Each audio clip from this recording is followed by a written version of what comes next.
This is it. Maximize your influence. Kurt Mortensen. As we expand the podcast, go take a little deeper dive about maximizing your influence. Links below, maximizeyourinfluence.com. But let me supersize something a little bit here and talk about something a little bit different. It's what I call your VBC, your verbal business card, right? Too many times throughout the day, family gatherings, whenever it is, people are like, hey, what do you do for a living? And you're like, I'm a realtor. And I will say, I'm a persuasion trainer. I'm an entrepreneur. I work on the internet. Like, lame, and more lame. They're like, oh, okay. When someone asks you what you do for a living, that opens the door for a referral if you'd say the right things. When people say to me, Kurt, what do you do for a living? Like, have you ever had a prospect that wanted your product, needed your product, liked your product, could afford your product, but they didn't buy from you?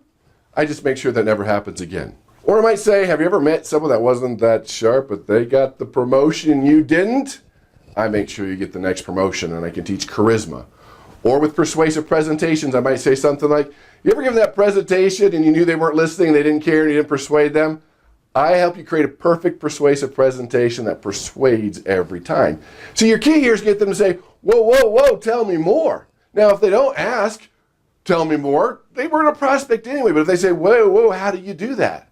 Like if I do an internet marketing, I say, I can cut your internet marketing in half and double the amount of leads that you get. And then shut up, let them ask more. If you're a realtor, have you ever seen that perfect home, you didn't think you could get into it? I can get you into that perfect home. And then you're like, whoa, how do you do that? You see where we're going with this? That's the verbal business card. You should practice this. Is it something analytical?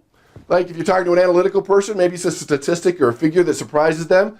Maybe it's more of an amiable person where you're talking about the vision, the future, and building the dream and creating those type of things. And practice with this. Practice different sayings. And again, some people aren't even listening, number one, so they're not going to hear you. Some people don't care. They're not in the market. That's fine. But some will say, which will eventually become a customer, whoa, Kurt, how do you do that? How do you become more persuasive? How do you become more charismatic? How do you become fill in the blank, whatever it is? That's the key factor that you're looking for your verbal business card. You got to grab their attention. And then right when they ask you a question, don't start vomiting on them. Say, well, Kurt, how do you do that? Well, tell me about what you should do. What exactly you do for a living? What about this? And get more information. Then I can customize it even more and see if we're a good fit and to have another customer. That's another form of getting referral, your verbal business card. The key factor is grab their attention. Whatever you can do to grab their attention, get them to ask you, tell me more. Come on, tell me more. Then you're disciplined enough to ask a few more questions. Then there's a prospect. Then there's a referral. They asked. So you basically have permission to persuade. Don't say something lame about what you do. Well, I'm a CEO or I'm an salesperson. No. If you don't want to say those, give them something to chew on and you're going to get more business.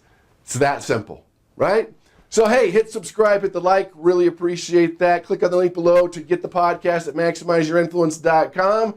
Master these skills. Go work on your verbal business card and go out and persuade with power.